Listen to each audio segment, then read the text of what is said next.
On August 25, 1530, a violent storm blew over Moscow. It marked a royal birth, the birth of the next Grand Prince. The infant would come to be known in his lifetime as Ivan the Terrible. The 50 years of his reign would scar Russia and set the course of its history. He was intelligent and ruthless. He believed he was on a divine mission. He had little time for mercy and an appetite for cruelty. So Ivan was a big fan of torture. He would even participate and laugh during the torture process. But the power of his will transformed Russia. Pushing back its borders, he crushed his enemies and built an empire. His cathedrals show his desire to make Moscow the new Jerusalem. And his trading networks turned the city from a backwater to a center of international business. And yet all the while, suspicion drove Ivan to create a private domain ruled by secret police and terror. Now, our investigators go in search of this extraordinary, paranoid world, the world of the first man to call himself Tsar, the lost world of Ivan the Terrible.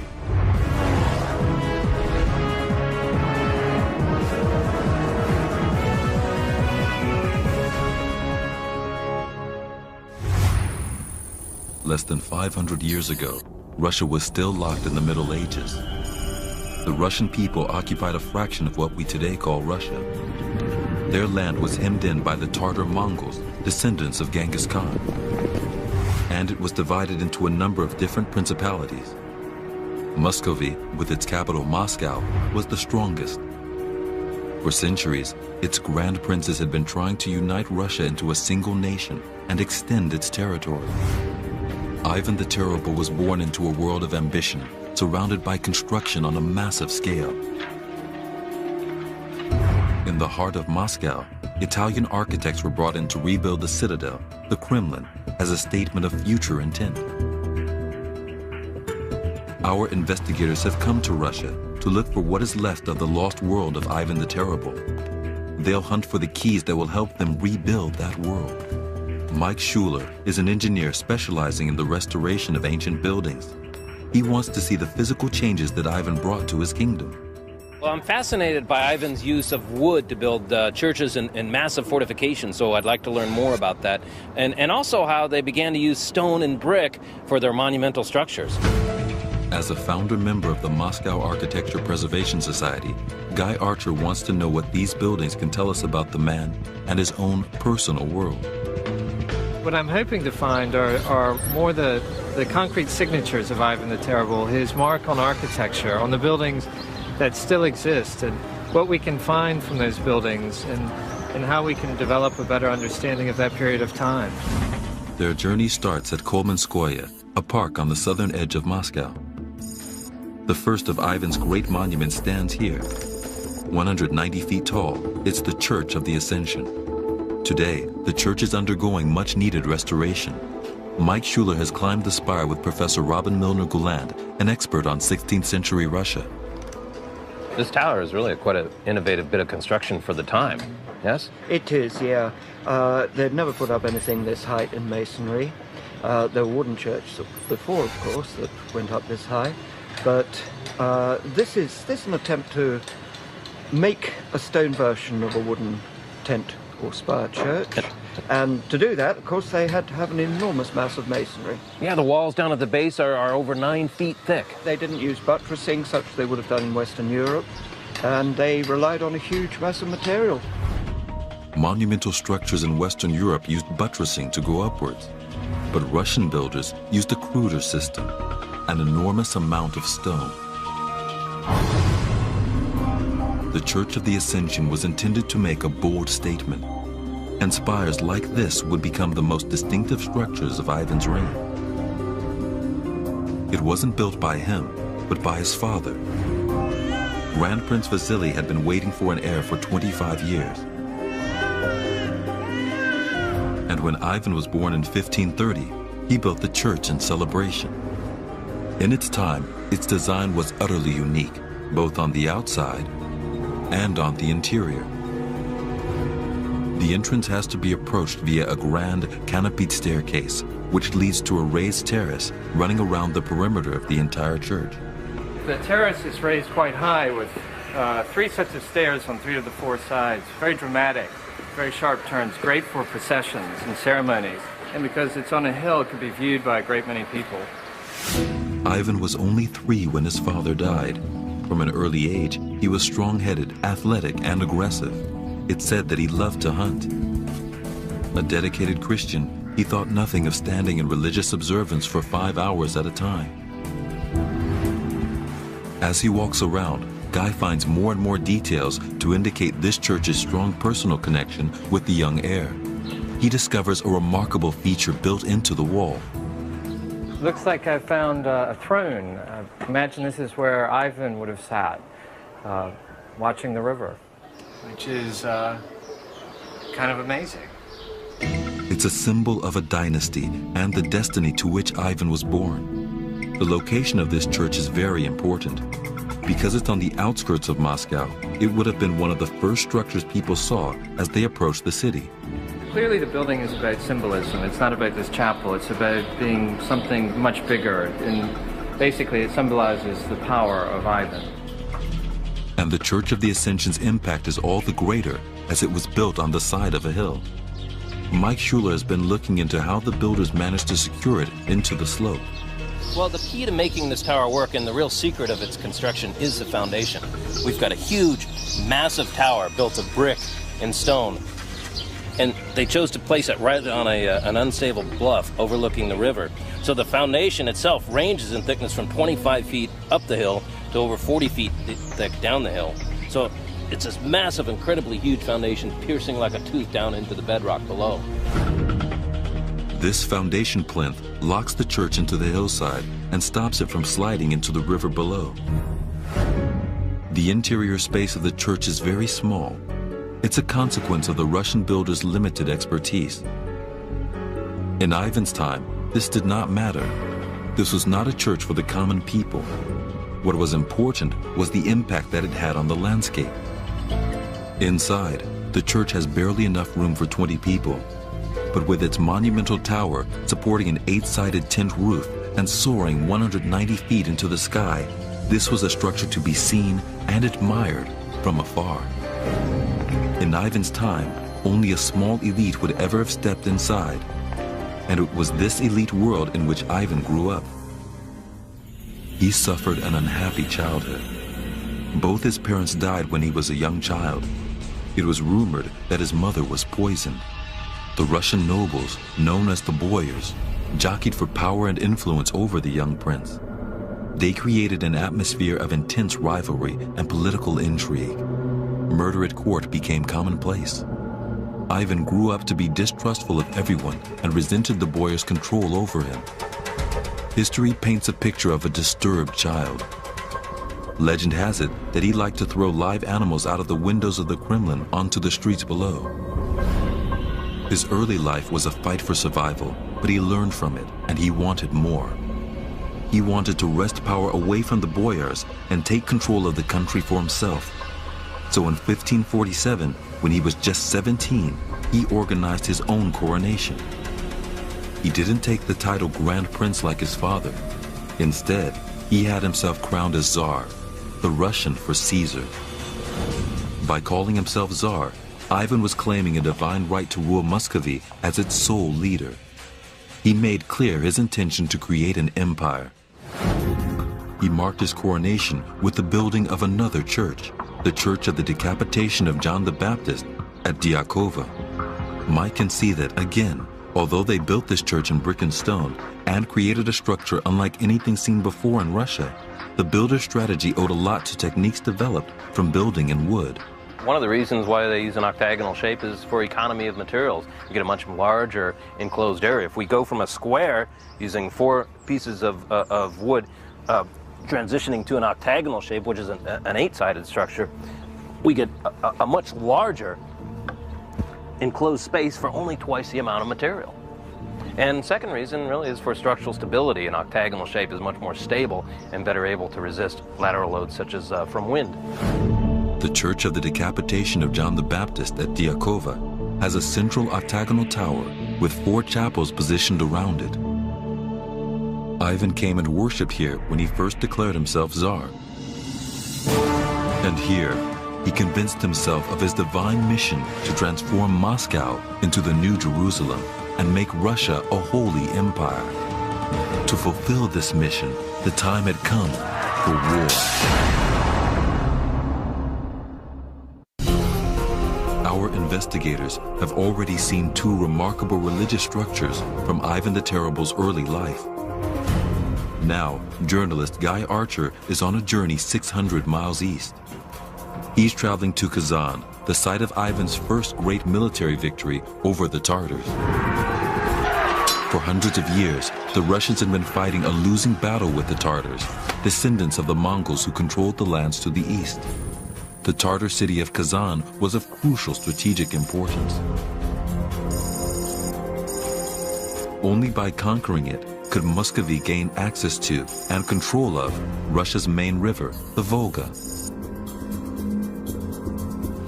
After two unsuccessful attempts to take the city, Ivan set out for the third time in 1552. Only 22 years old, this time Ivan brought with him a secret weapon. Weeks from home, in hostile territory with few natural resources, Ivan's previous attempts at conquest had convinced him of the need for a secure base. So now, he brought his base with him.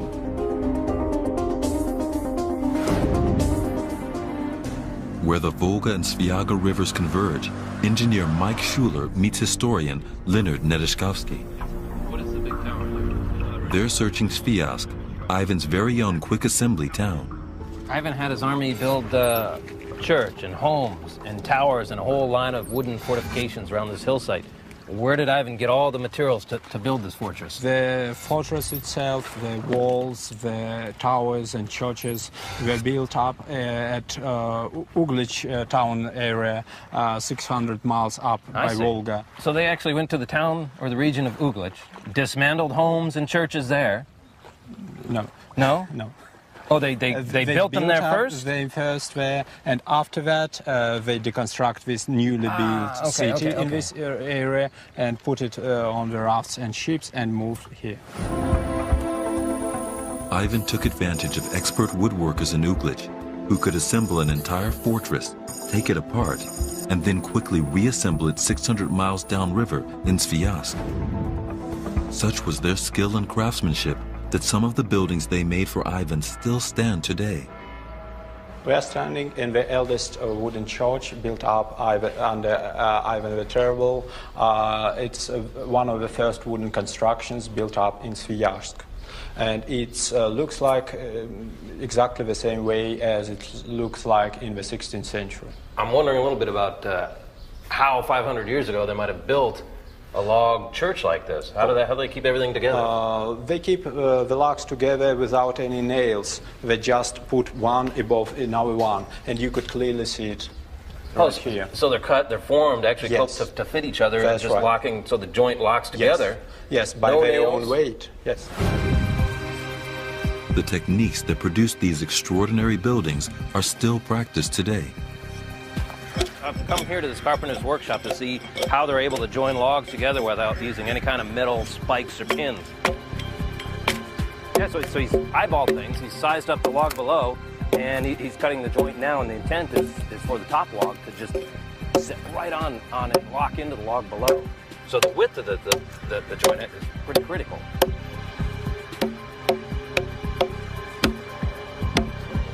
Hey, can I try? Okay, here and here. Oh man, that's really sharp. So.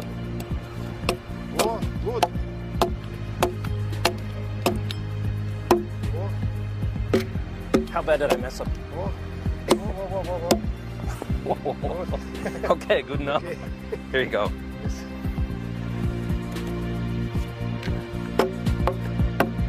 Okay. Hey, good job. Looks great.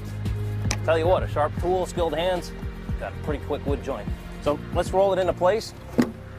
Look at that, locked right into place. So I've just learned how you can build a wall without any kind of nails. It fits tightly together. These quick slot-together techniques enabled Ivan's men to assemble Sviazk's principal buildings almost overnight. Within a month, it was a fully functioning garrison town, complete with churches and barracks. Although some buildings still survive, traces of the fort that was the center point of Ivan's garrison town are harder to find. So the fortress would have covered this whole area, but I'm curious to know, would it have looked like this in Ivan's days? No. All the hills was covered by trees, and they have to cut all these trees to build up the city with its walls, towers, churches, and houses. So on this hill, they cut down all the trees, yes, and then probably use shovels and picks and spades to level the ground as well. So we're here at the base of the hill, but I'm seeing some old logs and remains of some structure. What is this? What are we seeing here? Oh, we are standing at the top of the basement of the Sviazhsk city walls. They were wooden, built up from the logs and filled by the earth and stones. And above these constructions were wooden walls too. So a big tall wall in the front, reinforced with logs coming into it and filled with dirt. Yes, it is. A good defense against people. How tall would that have been? Up to 20 feet. That's a good defense. Any other means to keep to help defend this fortification? They have at least 20 towers. To support 20 towers, Ivan's fortress needed to be extremely strong. Strength gained from novel construction techniques. They used kind of an interesting form of construction. They had a continuous series of overlapping logs at the front and stiffened by periodic cross walls here every 12 to 15 feet. And so in that fashion, this form of construction formed a continuous chain of interlocking log cells called a terrace wall. And the log cells are actually filled with some type of rubble, either earth, soil, rocks, and that makes it better able to withstand artillery fire. We can now reveal what the fortress of Sviazhsk, with its ditches, three-story watchtowers, and ramparts hiding stake traps, looked like. This rapidly assembled fortress was a simple and effective way to break into a new frontier. Ivan was now ready to take on Kazan, a city whose citadel, called in Russian a Kremlin, was said to be impregnable. Ivan's massed army took up positions outside Kazan. Guy meets architect Rustem Vazirov to learn how the city was besieged. I've just learned outside of these very walls, Ivan the Terrible's armies of about 150,000 laid siege for 6 long weeks. But despite a month and a half of his artillery pounding the citadel walls, they still held. Pinned back by Tatar counterattacks and constantly engaged in skirmishes with the Tatar cavalry, it looked as though Ivan was about to be driven off for a third time. Desperately searching for a way to get the upper hand, Ivan ordered his engineers to get underneath the Taitskaya, or secret tower, in the Kremlin wall. In this area, the armies of Ivan the Terrible tried to dig underground and blow up the Khan's water supply. They did blow it up, but the Khan found a water supply further down in the ground and thwarted Ivan's attempt to cut all the water off. In one final attempt to break through into the city, Ivan's engineers positioned strategic mines in tunnels underneath Kazan's fortress walls. In a single moment, 3 massive explosions shook the citadel of Kazan. The Tartars were astonished to discover that the mines made 3 breaches in the walls of the Kremlin. A bloodbath ensued. Muscovite troops plundered and looted everything in sight. The streets of Kazan were said to have been stained red. A humiliating defeat had been inflicted on the Tartars. One of the first things Ivan did when he conquered Kazan was to commission the construction of a new Kremlin. It's hardly been altered since Ivan's time. The defeat of Kazan established Ivan's reputation as a conqueror and began Russia's conquest of the East. It was a major turning point, and Ivan was determined to build a monument that would reflect the full glory of his victory. Our investigators have learned how Ivan the Terrible began the conquest of the East by transporting a ready-made wooden fortress more than 600 miles into hostile territory, and how the victory he won with it had dramatic repercussions for the future of Russia by opening up vast swathes of new land. Ivan, the returning hero, now wanted a lasting symbol of his victory. In celebration and thanksgiving for his triumph, work began in 1552 on Moscow's most famous landmark. Originally named the Cathedral of the Intercession on the Moat, it has become known as St. Basil's after the saint who lies buried in its grounds. Journalist Guy Archer now meets Professor Robin Milner-Gouland to find out about the history and symbolism of the cathedral. You can see it from so many different angles in so many different ways throughout the city. You can see it literally from different angles and also metaphorically because it means a lot of different things. When you see it from the far end of Red Square, it looks like a fairy tale confection that floats in the air. From down below, from the Moscow River bank, it looms over you. From close to, as you go in the door, it looks like a brick castle. Legend has it that Ivan blinded the architect so he could never again build something so beautiful. The building is unique and significantly, it's a building for the people. It stands outside the Kremlin, Moscow Citadel on Red Square, a place whose name actually predates communism and means beautiful in Old Russian. Now, one of the reasons that it was located right here was that Ivan wanted some distance from the Kremlin and from the boyars. Is that correct? I think that is correct, that he wanted to associate himself, not physically so much, because he continued to live in the Kremlin, but metaphorically with the townsfolk. Investigating how St. Basil's was built, masonry specialist Mike Schuler meets engineer Alexandra Zuckerman. First, they want to examine the materials used to build the cathedral. Limestone was widely used in the old days for the construction of many buildings in Moscow. But this cathedral has been constructed using brick because it's much better material. A number of reasons lay behind this change.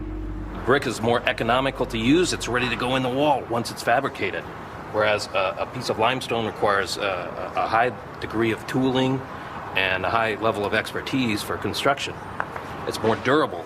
Brick masonry is more elastic and better able to withstand and handle the deformations over time. So let's do it. Sure. Granted special access to the normally off-limit upper gallery, Mike and Alexandra want to understand the reason behind the shape of the cathedral's dome. Onion-shaped cupolas and colorful gables are everywhere. Each dome is unique. What is the reason or the purpose behind the shape of this dome? One of the reasons is for snow to fall off from them. So in a northern climate, they use this shape to shed snow, whereas if they used a spherical dome, the snow would stay up on top. And also from aesthetical reasons too. Aesthetics, yes, it's beautiful architecturally. Mike has discovered that when they were putting a circular-based dome on a square or octagonal structure beneath, the builders of this cathedral had to find a way to solve an age-old architectural problem, fitting a square into a circle. They had to find a special transition device called a pendentive that could be concealed within the architecture of the building. One thing I've noticed is that many of these churches use what is called a pendentive, a device that enables the builder to transition between a spherical dome and a square room below. And a pendentive, by definition, is nothing more than a triangular segment of a sphere. So we have an orange here, which is a pretty close approximation of a sphere, and with only 3 cuts of the knife, we can actually make 8 pendentive shapes, which allows us to transition from the dome above to the corner of the room below. Using pendentives enabled the builders to create complex and magical structures, bringing together different forms rising high into the sky. But the variety of different forms are all harnessed to promote one central message, a declaration of triumph.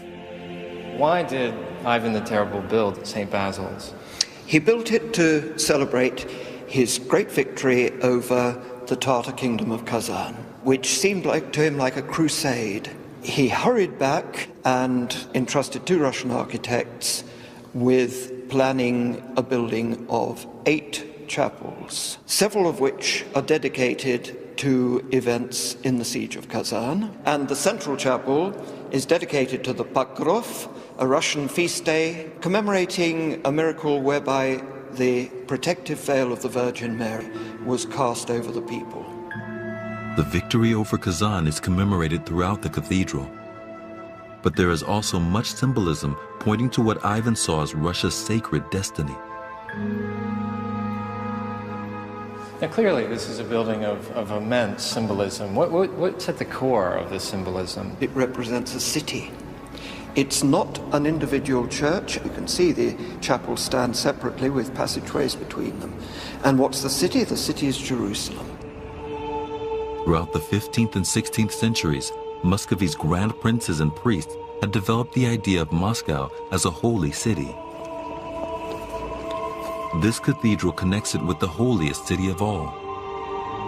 The point is that it's not just the churches of Jerusalem, it's the palaces, the houses and so on, and within the corridors particularly you get a lot of apparent architectural detail representing wooden houses and a wonderful painted decoration that represents the gardens of paradise.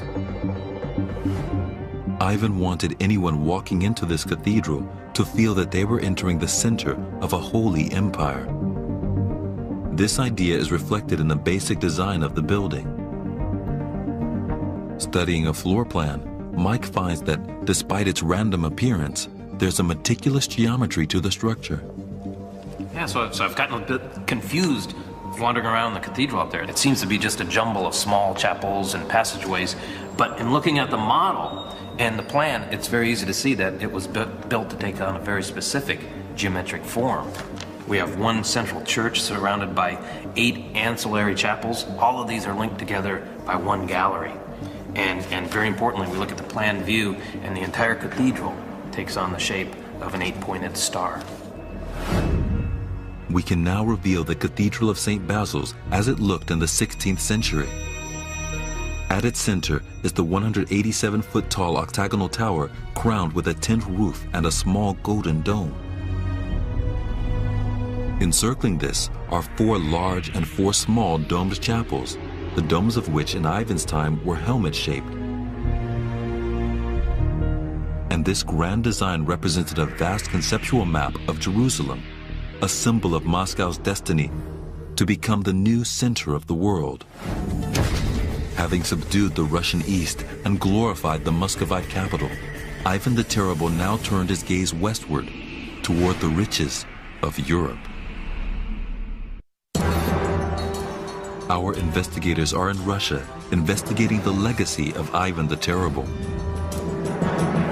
They have seen the distinctive churches built during his early life and reign, the remains of Sviazk, his prefabricated military base that allowed him to conquer the East, and the fabulous Cathedral of St. Basil's on Red Square that commemorated this great victory over the Tartars. Now, they're trying to find out what happened when Ivan turned his attention west to Europe. In 1553, an English trading expedition was blown off course and shipwrecked on the Russian coast. Ivan immediately saw an opportunity. He offered the survivors his hospitality and a permanent base in Moscow. It became a trading post and the first foreign embassy in Russia. Called the English Court, the building was lost for centuries, but Guy Archer is looking for clues about its location in the Museum of the History of Moscow. The English court was built during the time of Ivan the Terrible. Over the centuries, it was used for many different things, and they lost what its original purpose had been. Just 40 years ago, it was literally buried under newer structures. The building had been used as a library, offices, and accommodation. Only when construction began on a massive new hotel did archaeologists rediscover the English court, the last remaining private house from Ivan's time, still standing in the city. It was an amazing discovery, and I'm very keen now to actually go over and take a look at it. Guy has asked Professor Robin Milner Gouland to show him around the Old English Court. What about these foundations? First, you've got a limestone foundation story, and that limestone comes from further down the Moscow River, so it was fairly widely available. Then you have the main structure of the place in brick. Right. And above that, you'd probably have a wooden superstructure. That has clearly been lost in one of the many fires that have happened here, but we can imagine it like that. Inside, the building has been restored to look as it did in Ivan's time. Now, this is a marvelous room. What room is this? This is the main reception room of the English court. Now, would Ivan have actually come here? Very unlikely, very unlikely. The Tsar himself was too grand, and he would have received ambassadors and people like that in the Kremlin if he so desired to. But his high officials would have come here. This was the hub of international commerce in Ivan's Moscow. English ambassadors held lavish receptions here to set the scene for trade talks between Russia and the West. Now, here are paintings of Tsar Ivan the Terrible and Queen Elizabeth.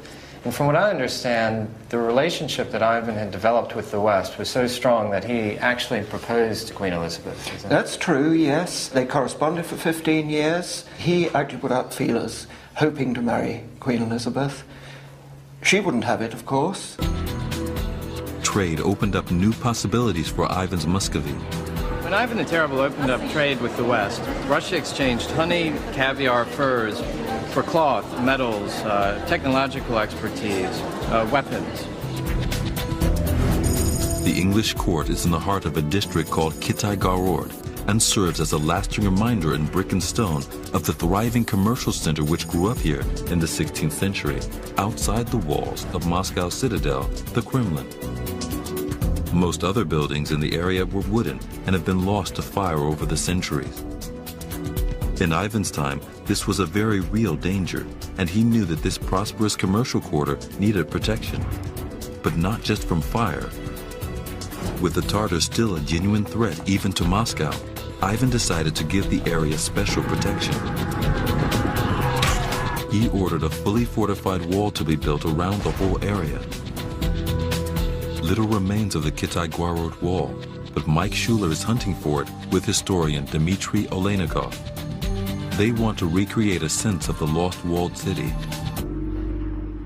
Dmitry, this is part of the wall around Kitai-Gorod, the ancient town center. Yes, exactly. This is a part of Kitai-Gorod wall that was built after the Kremlin because the city became wider, as they need more walls around the city to protect its citizens. And it's about 2 miles long. 2 miles long? 2 miles long around the city. And you see, it's 20 feet wide because you need to put cannons and you need horses to drive them over the wall and put these cannons on the wall to attack your opponent. This is really a rare opportunity to get an idea of the cross-section of the wall because you can see how massive it is. This is a part of a tower. There were about 15 towers all over the... All along the wall. Mike Schuler has discovered that following their historic defeat of the Tatar city of Kazan by laying mines, the Russians decided to take special precautions to prevent the same thing happening in Moscow. Well, I found something out very interesting about the walls of the Kitai-Gorod. All along the wall, they had a series of towers, and in the foundation of these towers, special galleries where the walls were actually hung with thin copper sheets as a form of an early warning system to detect any type of enemy movement. So I've set up a little bit of an experiment. I've got a fellow digging a hole out here to make it sound like enemy mine activity. And on the inside of this wall, I've got a little copper sheet hung up there. So I'm going to go inside and see if this system might actually work.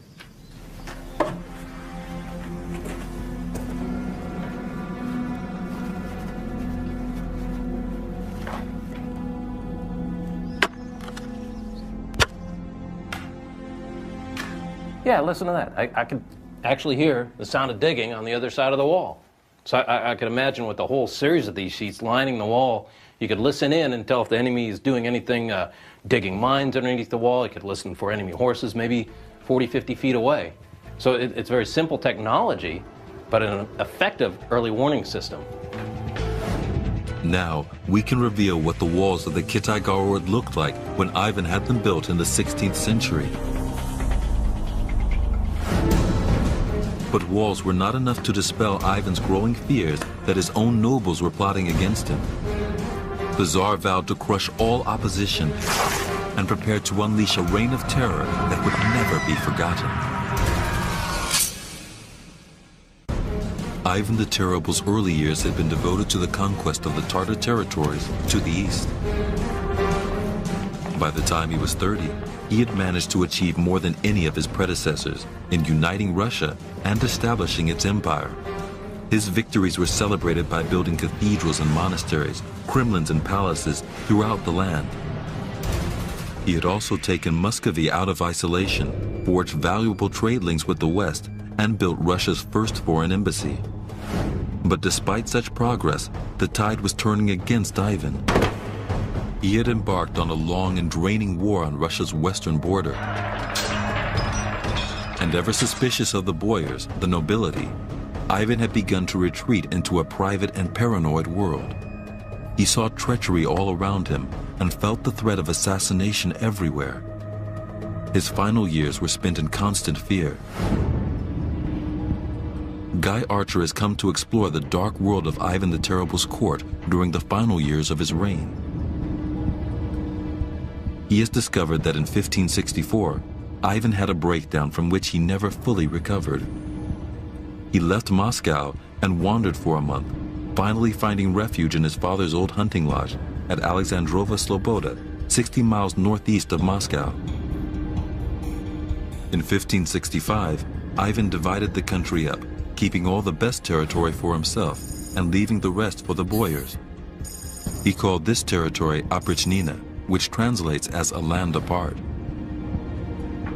The remaining land was called Zemshchina, and Ivan wanted to keep the two completely separate. He even passed a law forbidding direct contact between them. Guy has met up with 16th century historian Leonard Nedeshkovsky to learn more about the Oprichnina and what it meant for Russia. The purpose of it probably was to crush the opposition to his rule and to unite Russia. Ivan wanted total control of his territory and demanded absolute loyalty from the people in it. He created a powerful force, 6,000 strong, recruited from all ranks of Russian society. This was Ivan the Terrible's secret police, the Oprichniki. So he created the Oprichnina system, and then he created special soldiers, the Oprichniki. What was their role? How did they look? They were unusually dressed in black costumes, and they had dogs' heads and the brooms on the saddles. Real dog heads? Yes. It's a pretty gruesome picture. What was the purpose of this? Oh, the purpose of this was claimed that they should act as the dogs of the Tsar, and they should remove by their brooms the enemies of the Tsar. Ivan made the hunting lodge at Alexandrova Sloboda the headquarters of his Oprichnina. It was the heart of his state within a state, and effectively, it became the capital of Russia. Alexandrova Sloboda is now home to a convent. Its tranquility today is in sharp contrast with the most turbulent time in its history, over 400 years ago. The face of the compound has changed over the centuries, but Ivan left his mark on one of the structures. He converted a small church built by his father Vasily into the crucifixion bell tower. Adding a third level of kokoshniki, arches shaped like headdresses, Ivan created a belfry beneath a soaring tin roof, giving him the height he wanted to survey his domain. Mike Schuler and engineer Alexandra Zuckerman climb up the 187-foot tower to investigate. Finally made it up to the bell level. Yes. That's an impressive tower. It must have dominated the skyline. You can see forever in every direction. You can see 10, 15 miles around. I know towers like these were used to signal for services for the church, but that must have served some other purpose, yeah? Yes, there were also the watchtowers, right? They conveyed the messages. Right, and a great symbol of pride and the power of Ivan. Yeah. Some of these bells are massive. It must have taken a lot of effort to make one. Often they did the bells before the tower, and then build the tower around and up the bell. So they would cast the bell right down at the base of the tower? Yes. Ah, that's a good solution. The vertical soar of the bell tower was another manifestation of Ivan's power.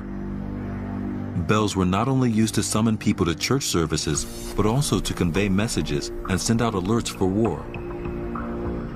Mike Schuler has discovered that there were walls beyond the existing territory of Alexandrova Sloboda. Well, yeah, I can see his earthworks here that it's clear that the original boundary of the monastery was much larger than what we see today. As a matter of fact, I've just discovered that Ivan had set up a series of checkpoints within a 2-mile radius of the monastery, and his people had to show identification cards to enter or leave. So in a sense, he set up this military state of control for the entire region. Ivan turned his father's hunting lodge into a combination of secret police headquarters and monastery. Styling himself as the abbot, he expected his men to show as much devotion to prayer as he did. The mornings were dedicated to Mass, which lasted 3 hours. This is the personal chapel of Ivan the Terrible. It was here every morning at 4 a.m. he would have special morning prayer, and it would be attended by about 300 of his special brotherhood of Prichniki. They had to come. That was absolutely an obligation. If anybody missed these prayers, they would have to go to jail for 8 days. From here, Ivan would pray, but also sometimes issue political commands and orders. And legend has it, during the 3 hours of prayer, he was so fervent in his praying that he would lay like this and bang his forehead against the stone, causing it to bleed or at least bruise. The evenings were devoted to torture, impaling victims, pulling their tongues out, or boiling them whole in a large cauldron so the flesh would come off their bones. Historian Boris Sokolov tells Guy about the brutal side of Ivan's regime. Who were the victims of his torture?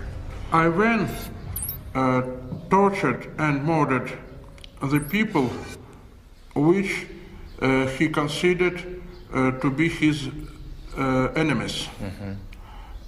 They were boyars, noblemen, and their servants. He was a great fan of tortures.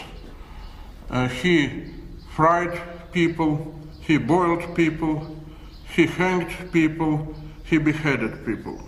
How many victims do you think there were in the end during the time of Ivan? I think the most correct figure is about 15,000 victims of Oprichnina.